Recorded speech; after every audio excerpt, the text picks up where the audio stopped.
Good morning and welcome back to the Broadcast Retirement Network. I'm Jeff Snyder. This is BRN AM for Tuesday, December 10th, 2019. And here are our top stories. How did computerization affect older workers? And is screen time going to replace grandparents? Joining us this morning to talk a little technology and a lot more, Daniel Klein, Senior Technology and Consumer Products Reporter with The Motley Fool. Hi, Dan. Happy Tech Tuesday to you. Happy Tech Tuesday to you as well. So let's jump right into it. I'm reading an article about screen time and whether or not that is phasing out grandparents. I'm confused here. So I read this article, and it did feel a bit like an old man shaking his fist at the moon.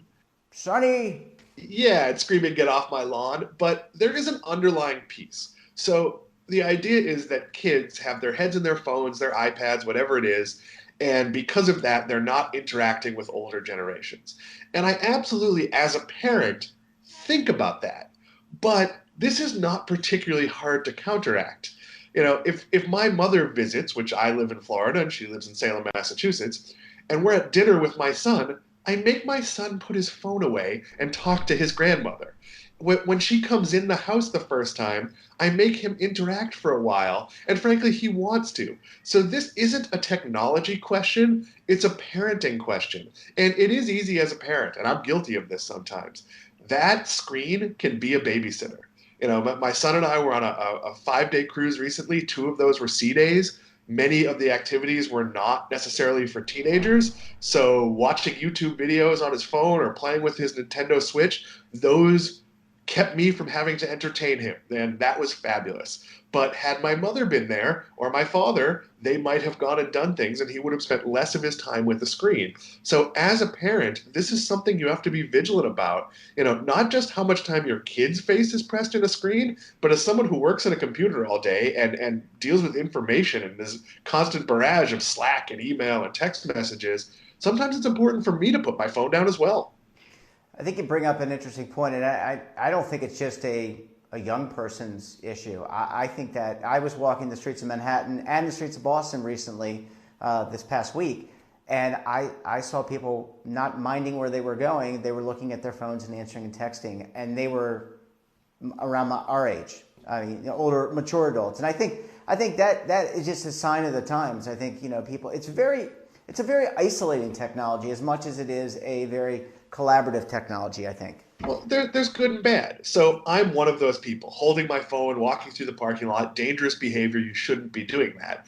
But the phone, especially for someone who works remotely, creates the impression that you're always available. Yeah. So even though my coworkers do not always expect an immediate response, if I'm doing something that isn't work, I feel somewhat obligated to pick up the phone. I mean, during our last time we taped the podcast, I saw a message on Slack from my boss on something we'd been working on all morning. And I was tempted to answer it while we were doing a podcast. I didn't, because you would have heard me typing, but it's still, there is a pressure there. And some of that is about talking and communicating. With my son, I've communicated that if I text him and he's not in school, I expect an answer. And if he's, out, he games, he plays competitive card games. I understand that there might be a half-hour period where he's in a game and he can't use his phone. But if it goes much longer than that, I'm going to show up and he's not going to like that. So yeah. I think there needs to be expectations. I will use notifications in some of my apps to tell people, for example, when we're done with this, from 1 o'clock to 2 o'clock, I'm at the gym with my trainer. And while my phone will be there, my phone is there for a phone call emergency, not because I'm going to check my text messages or my Slack. So I will put a notification saying, I'm at the gym for an hour. And I think there's more of that we can do. And let me ask you this question. I think you brought up some really interesting points about workplace and technology, because a lot of us work remotely now. I'm working out of the office. I'm in a studio right now. You're working remotely. You brought up the fact that people sometimes want you to be on demand, and I think many of us feel compelled to do that and be the good doobie and the good employee to do that. But I don't know what that says about us culturally, Dan. I mean, you can't always be tied to the workplace, and it really does take you away from other things like family, children, cats, dogs, other friends? So as a boss, you have to really think about it and think about, am I creating pressure on people during hours they're not supposed to work? Now, if somebody is a full-time remote worker like I am, I'm a contractor, I'm not a salaried employee. So technically, my company can't set hours. But if I'm working with a colleague on something, we might make a time, hey, from 12 to 3, we're going to work on this, so be available. That's reasonable.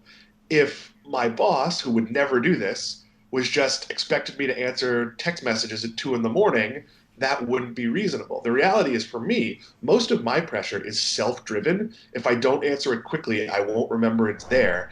And that's part of the reason I travel. I do a lot of 3-day weekend cruises or other trips where I will put my phone down for 8, 10 hours at a time and go to the beach or go to a theme park or do something entirely different because it's a Friday afternoon through the weekend. Now, if I'm at Disney World and it's a Tuesday, I'm not going to expect my boss to not ask me an important question and expect an answer within 45 minutes, an hour. And I think that's reasonable.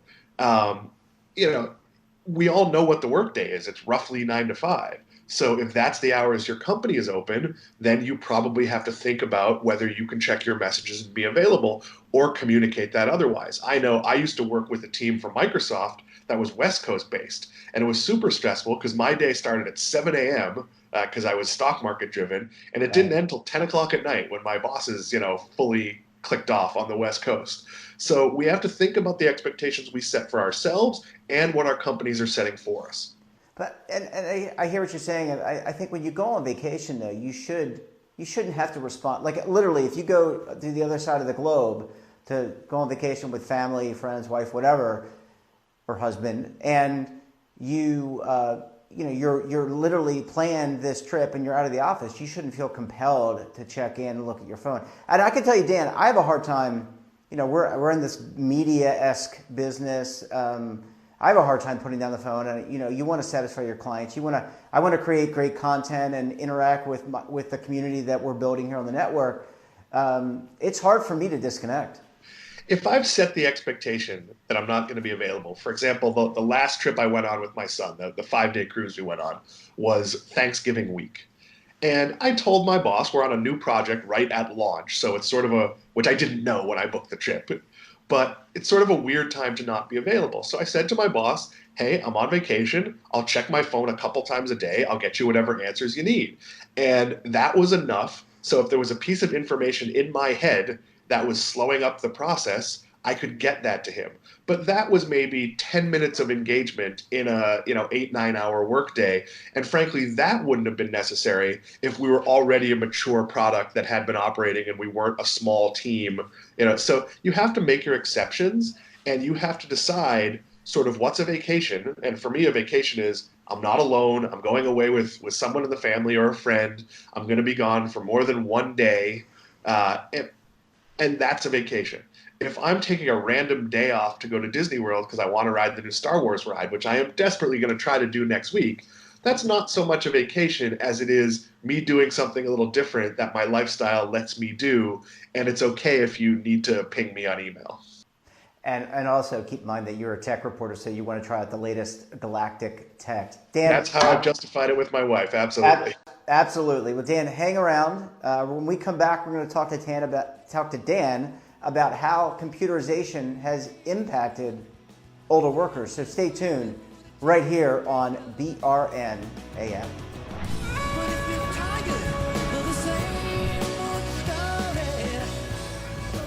Imagine a new television network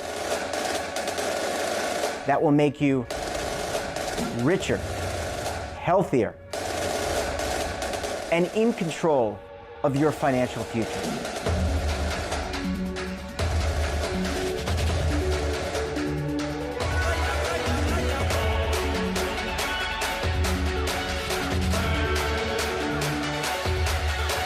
This network is for the policewoman in Nashville, Tennessee, the baker in Dubuque, Iowa, the teacher in Lexington, Kentucky. We want to make the idea of savings and retirement culturally relevant. But what do you see as a defining issue of the midterms? Especially for the smaller businesses. I mean, they are the lifeblood of the American economy.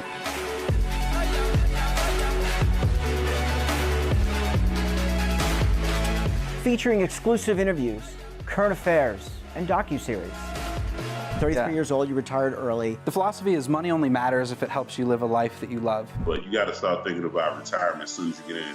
The Broadcast Retirement Network will drive very high engagement with premium partnerships. So this isn't retirement and savings for your parents or grandparents. This is for all Americans. And we're going to change the way you think about money.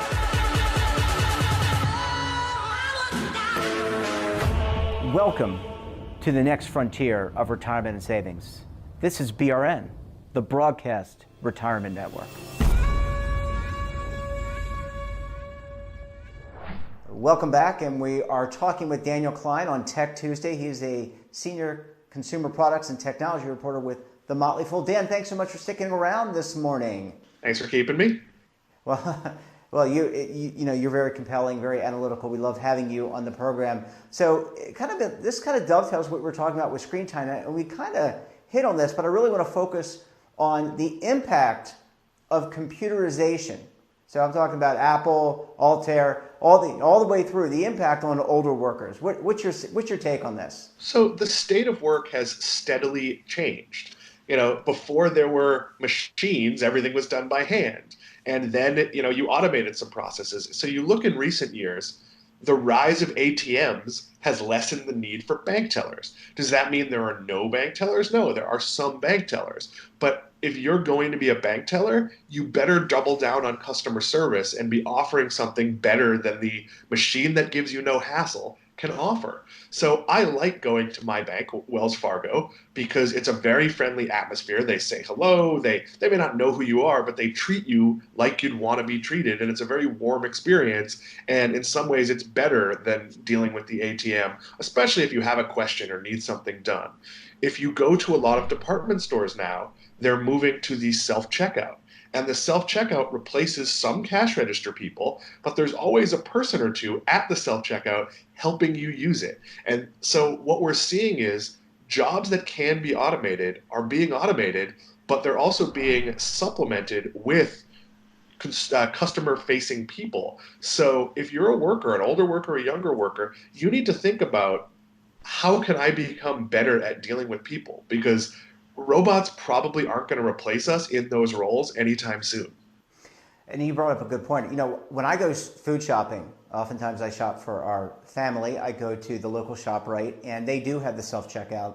But I prefer to be in line because I like to be able to hand that person my ShopRite ID and get the discount. I like to be able to kind of interact with that person. So, and I try to do the same thing, even if I'm in line at a Target, for example, and I'm checking out, that person comes over, I find out how they're doing. So I agree with you. I don't think that goes away.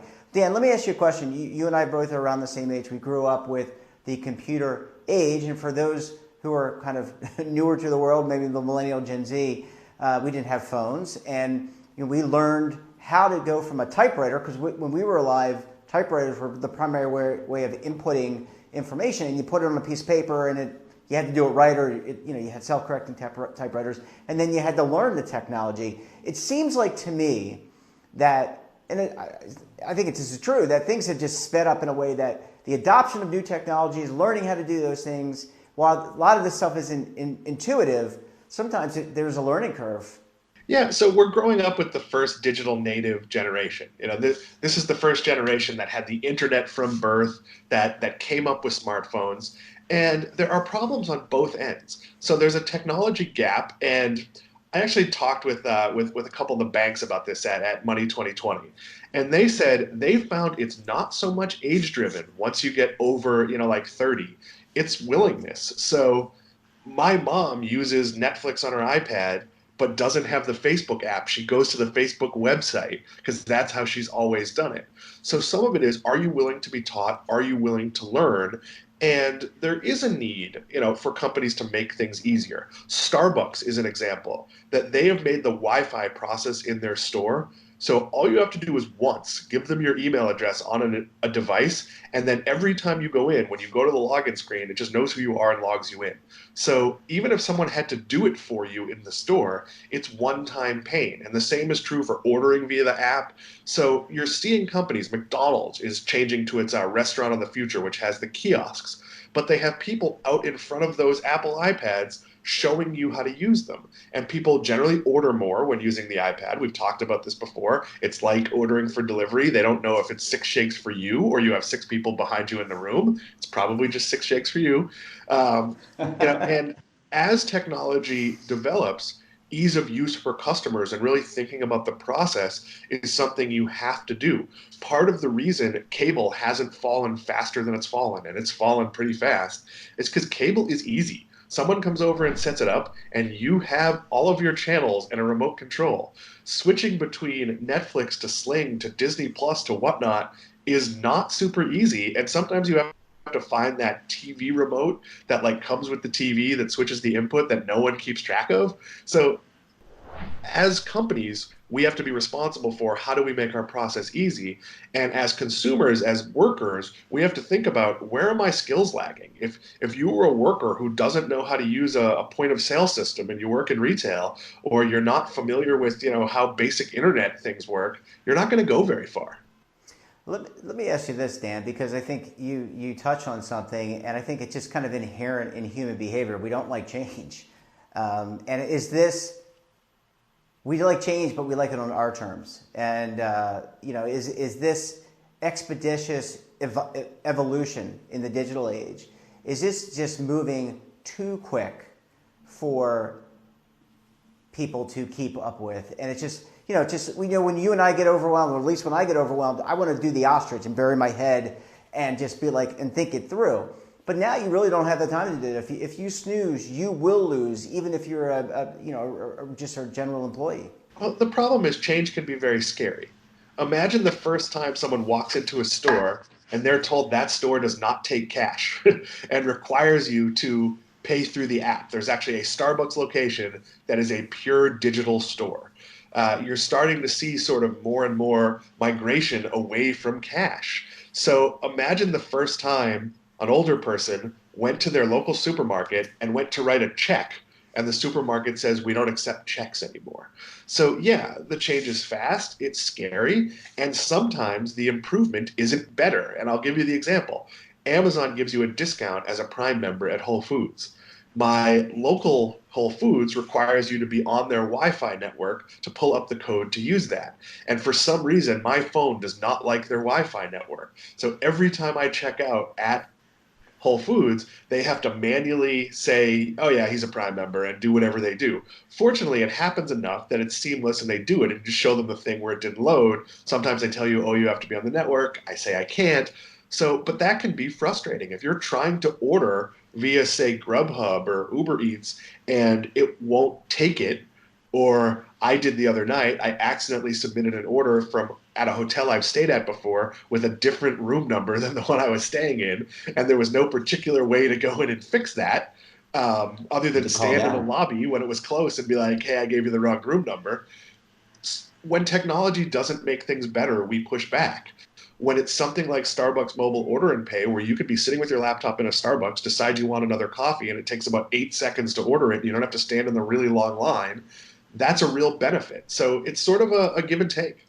Yeah, I think, and consumers are fickle. I mean, they will jump if they can get a better deal somewhere else. I mean, it's just the power of the market. They will go somewhere else to get it. And if you cannot deliver something as an organization, I mean, we've talked and joked about Sears and JCPenney and Toys R Us, right? I mean, those are companies that, unfortunately, some of them have met their demise, and maybe some have kind of reinvigorated themselves in different ways, reinvented themselves, but that some of them have really gone into demise and aren't around anymore. And I think that is just a sign of the times that businesses don't last forever. And like businesses, we as people need to adapt as well. And I think that's just part of it. But I can't tell you, Dan, that I do feel that, not yearning, that pull Like oftentimes, if I just want to relax, I don't want to answer the phone, or I don't want to, maybe I want to do something on my terms sometimes. I feel like there's a little bit of a lack of control. Yeah, there absolutely is. I mean, look, in the old days, and by the old days, I mean, the Last early year. 80s Or when I last was week. in high school, if I wasn't home, you couldn't reach me. So I might be a high school junior out in Boston, and maybe I missed the train and I don't have any change to use a payphone, and I might arrive home an hour later than my parents expected me to arrive with absolutely no way of telling them that. Or after school, I don't even remember how we figured out things like rides or communicating where we were, because now I can actually look at my phone and see where my son is. So when I'm picking him up after school, I can see if his bus is going slow or fast or where he's going to get to where he's going.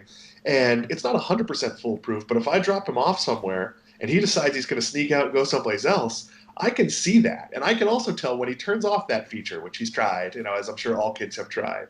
So there is a lot more accountability now. And sometimes that's great because my wife texts me when she's leaving work and it's about a 15-minute ride, but sometimes it takes longer. I can see her progress to time dinner. And that's useful. A lot of food does not sit well. So you want to make sure it's ready when you're ready to eat. Yeah, and I think you bring up a great point. It's really balanced, and I think it's adapting to that and being willing to give in a little bit and adapt. Dan, always a pleasure. I mean, this is a really we should do an hour-long special on this maybe in the future on this, because I think this is really just the fundamental issue that many of us face today, whether you're an older worker, a younger worker, or are just a consumer. Dan, always a pleasure talking to you. Have a great week. And we'll see you later in the week for the podcast. Always enjoy it. Take care. Yeah. And that wraps up this episode of BRN AM.